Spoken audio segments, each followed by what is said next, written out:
Jean-Claude, on y va, il nous la faut, cette troisième victoire. Hein. On va essayer de faire jamais 203. Mais bien sûr, on va se battre. Les candidats, Fabrice, spécialité laquelle? L'histoire contemporaine, en particulier la guerre froide. Adeline Les sciences naturelles et surtout la biologie. et Gilles, Le cinéma contemporain et la bande dessinée, notamment Astérix. on va se régaler. Les candidats sont prêts, le jeu! Vous êtes fidèles au rendez-vous, alors soyez les bienvenus. Accueillons comme il se doit Julien Lepers. Oui, bonsoir. Merci William et merci de votre accueil. Alors, question pour un champion, nous sommes le 20 janvier, mardi 20 janvier exactement. On ne perd pas une seule seconde et nous sommes prêts pour recevoir les candidats, William. Oui Julien, ils sont prêts et rêvent naturellement de victoire. Qui l'emportera? Je vous demande d'encourager Gilles, Fabrice, Adeline et n'oublions pas Jean-Claude, notre champion, en route pour une troisième victoire. Il se rapproche donc de notre super cagnotte qui atteint ce soir la somme de 48 200 euros. Attends, William. Oui Combien Julien, la cagnotte? 48 200 euros. Jamais, William, dans toute l'histoire du jeu, en 26 ans, on a eu une cagnotte aussi importante que ça. Cagnotte historique en ce moment. Combien? 48 200 euros. 48 000, c'est fou, 48 200 euros. Eh bien, je vous souhaite de la décrocher, Jean-Claude. Ça serait bien, parce que là, on est sur une somme vraiment importante. Jean-Claude, alors Jean-Claude, vous avez battu Christiane. Oui. Ce match était comment hier soir? Comment vous l'avez traversé? Assez facilement, finalement. Oui, j'ai pas eu de grandes difficultés. Je me souviens du 4 à la suite, sur marée. Un peu les de chance quand même dans les choix des questions. mais enfin, Marée, zone humide. Oui. 4 à la suite, pas mal. Oui. Et on va essayer de faire une troisième victoire ce soir. Il y a des costauds aussi hein, face à vous. Oui, je Donc sais. c'est ça qui fait la beauté des jeux. Peut-être une troisième victoire pour Jean-Claude. Adeline, bonsoir. Bonsoir Julien. Alors Adeline, chercheuse. Elle est chercheuse en santé publique. Oui, Et elle travaille pour nous, pour vous, pour tout le monde. voilà. Santé publique, une adepte de quiz, elle adore les quiz, les pub quiz, on en dira un mot tout à l'heure. Où habitez-vous Adeline? À Toulouse. Toulouse. Fabrice, bonsoir. Bonsoir Julien. Fabrice, délégué commercial dans les produits High-tech. high-tech. Alors lui, c'est l'aviation, il adore ça. L'aviation, il a écrit un livre sur le sujet. Ça me rappelle Herbert Léonard, Bien qui sûr. avait aussi écrit un très beau bouquin sur le même sujet. Où habitez-vous Fabrice? À Longeville-les-Metz. Longeville-les-Metz, ça c'est Metz à côté, c'est la Lorraine. C'est la Lorraine. Sichazel. Juste à côté, Sichazel, la patrie de Robert Schumann. Robert Schuman, l'un des créateurs, l'un des pères de l'Europe. Exactement. Et que fait Gilles alors? Comment ça va Gilles? Mais Gilles est sans activité, mais il ne manque pas pour autant d'occupation. Bah, j'imagine. Vous étiez d'abord employé au ministère de l'Intérieur. L'intérieur, On absolument. a levé le pied maintenant, c'est fini? Ça ou- y est, maintenant c'est terminé. Donc depuis, je me suis attelé à d'autres activités. en particulier la Sorbonne, le Collège de France, et je me suis mis à l'étude du mandarin depuis le mois de septembre. Eh bien, ça suffira peut-être, ça remplit bien les journées, Ça ça. remplit hein. déjà pas mal, effectivement. Alors, la Sorbonne, le Collège de France, un petit peu de mandarin à l'ambassade de Chine. Oui, à l'ambassade de Chine, absolument. Alors, on en reparle dans un moment. Et Bon, la voilà les partici- candidats, oui. Et la participation à un club, question pour un champion, Eh ben, dont ça je sera salue tout. ici la présence de 3 Oui. représentants. Mais la nuit, on dort quand même. On vous dort deux. quand même. Alors, Gilles et Fabrice, Adeline, Jean-Claude, 4 candidats. Ce soir, nous sommes d'accord. La cagnotte à 48 200 euros, 5 victoires d'affilée pour la décrocher. Première manche, le 9 points gagnant. 9 points gagnants. Allez, c'est parti. Les candidats sur la ligne de départ, les 3 premiers qui arrivent à 9 points, se qualifient, ils ont le droit d'aller plus loin. Quel mot de 4 lettres? Débutant et s'achevant par un C. Désigne la pression simple exercée. Adeline? Le clic. Un clic, d'accord.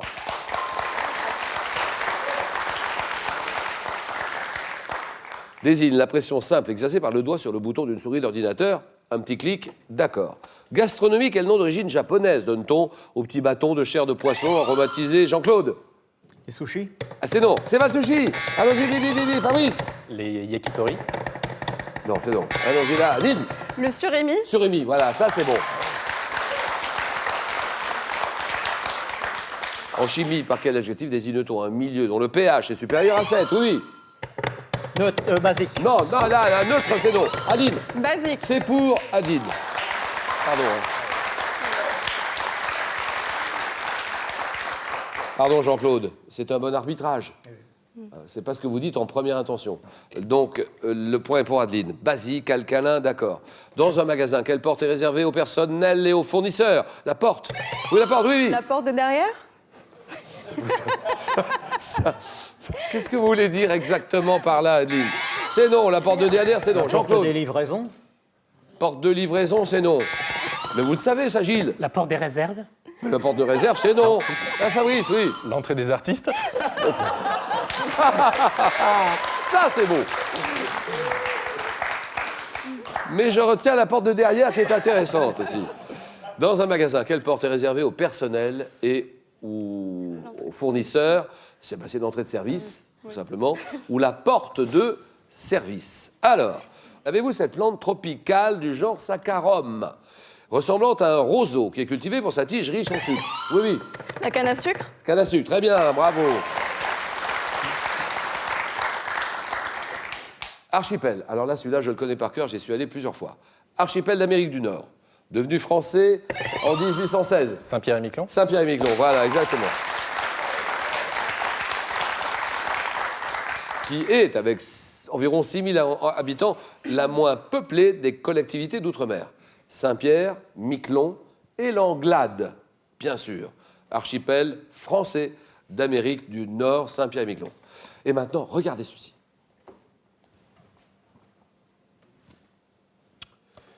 En novembre 2014, quel est cet ancien basketteur, 8 fois champion de France durant sa carrière avec Villeurbanne, qui s'est éteint à 69 ans? Novembre 2014, il y a quelques semaines, ancien basketteur, quelqu'un qui me dit quelque chose, personne? Alain Gilles. Alain Gilles, surnommé Monsieur Basket, qui joua, puis entraîna durant 24 ans l'Asvel. Il l'entraîna à l'Asvel et il fut sélectionné à 160 reprises en équipe de France. Très grand basketteur, Alain Gilles. En médecine, quelle partie du corps une personne atteinte d'onychophagie se... Oui, oui. Les ongles? Voilà, se ronge-t-elle les ongles? Vous l'avez, ce régime politique instauré à Athènes. Athènes au 6e siècle avant Jésus-Christ, Jean-Claude? La démocratie? Oui, démocratie, d'accord. Qui tient son nom du grec signifiant le gouvernement du peuple. Démocratie. En 1937, dans le Pépé le Moko, dans le film Pépé le Moko, à quel acteur doit-on la célèbre réplique? Oui, oui, oui. Jean Gabin. Ah oui, Jean Gabin, d'accord.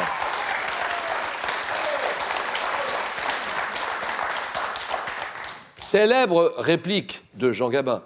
Avoir l'air d'un faucheton à ce point-là, je te jure que c'est vraiment de la franchise. Adressé à un policier, signé Jean Gabin, d'accord. Quel est cet arachnide? Arachnide de l'ordre des acariens, qui est un parasite susceptible de piquer l'homme et de lui... Oui, oui, Jean-Claude? La outa? Non. Et de lui transmettre la maladie de Lyme. Aline? Ah, la tique. Vous dites? Attends. La tique. La tique, d'accord, très bien. Dictionnaire excepté, quels sont les deux seuls accessoires strictement nécessaires pour jouer au jeu appelé baccalauréat? Oui, Adeline? Un papier, un crayon? Bien sûr, papier, crayon, d'accord. 6. Il n'y a pas photo, messieurs, elle est déjà à 6. 6, 1, 1, 2. Alors on continue. Quel nom donne-t-on au nombre compris entre 20 et 120? Caractéristique de chaque marée indiquant le niveau de celle-ci. Jean-Claude? Le coefficient de marée. Voilà, d'accord, bien joué.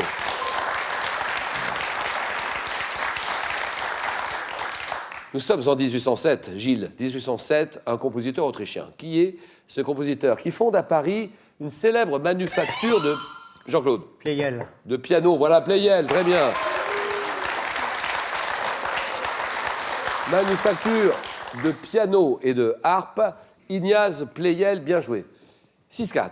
Quel adjectif issu du latin campestris? Campestris, oui, oui, Fabrice. Champêtre. Champêtre, très bien, champêtre.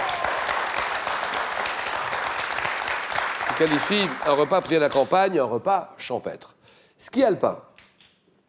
Quel test officiel de l'école du ski français, venant après l'ourson? Après l'ourson, Fabrice? Le flocon. Flocon, voilà, très bien.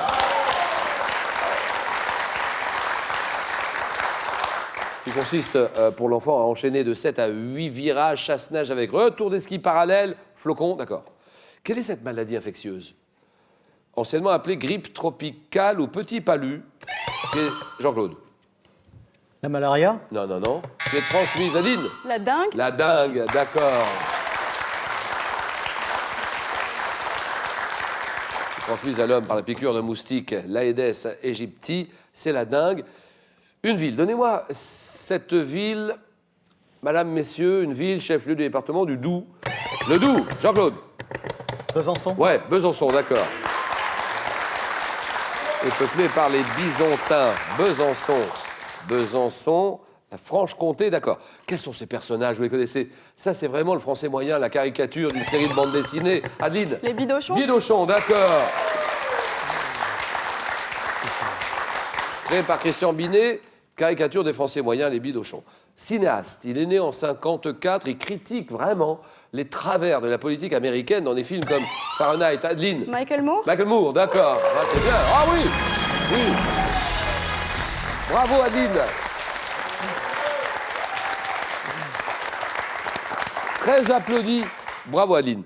Et donc, il critique les travers de la politique américaine dans les films Fahrenheit 9/11, 9/11 ou Bowling for Columbine. Michael Moore, d'accord. Un monstre. Donnez-moi, messieurs, ce monstre à quel monstre vivant prétendument dans un lac d'Écosse? Fabrice? Nessie, le monstre du Loch Ness. Non, attends. Il s'appelle... Oui, on l'appelle Nessie, c'est vrai. C'est le surnom qu'on lui donne. Vous me dites le monstre du Loch Ness, on accorde la réponse à Fabrice. D'accord. À quel monstre associe-t-on une célèbre photographie prise en 1934? Le monstre du Loch Ness, d'accord. Jean-Claude Fabrice, 5-5. Gilles, on y va. Botanique. Comment appelle-t-on les tiges et les feuilles de plantes potagères? Le radis, la carotte, oui. Les fans. Les fans, d'accord.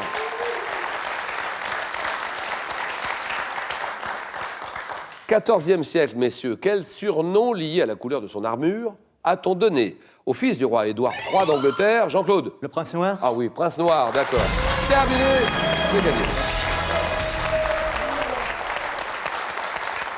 Fils du roi Édouard III d'Angleterre qui bâtit Jean le Bon à Poitiers, le prince noir, d'accord. Fabrice et Gilles, 5-1.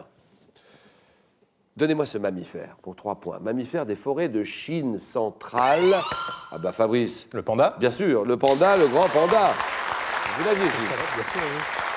Et son rapidité. Qui consacre plus de 10 heures par jour à se nourrir de pousses de bambou, c'est le panda. 8-1. Paris.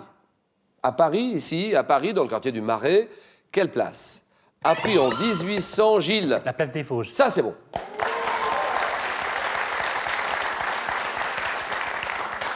Une place qui a pris en 1800 le nom du département, qui s'est le premier acquitté de ses impôts en 1800, la place des Vosges, et c'est pour ça qu'elle s'appelle la place des Vosges. En l'an 2000, golfeur. Quel est ce golfeur dont le surnom? Golfeur, Fabrice? Tiger Woods. Tiger Woods, voilà, très bien, terminé.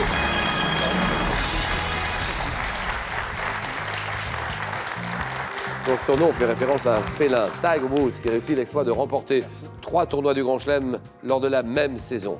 Exploit absolu, Tiger Woods. Bien joué, Fabrice. Merci 1000 fois, Gilles. C'est déjà pas mal d'arriver là. Je ne suis pas sûr que j'aurais fait exactement la même chose que vous. On reviendra. Merci, Gilles. Et bon retour à Rambouillet.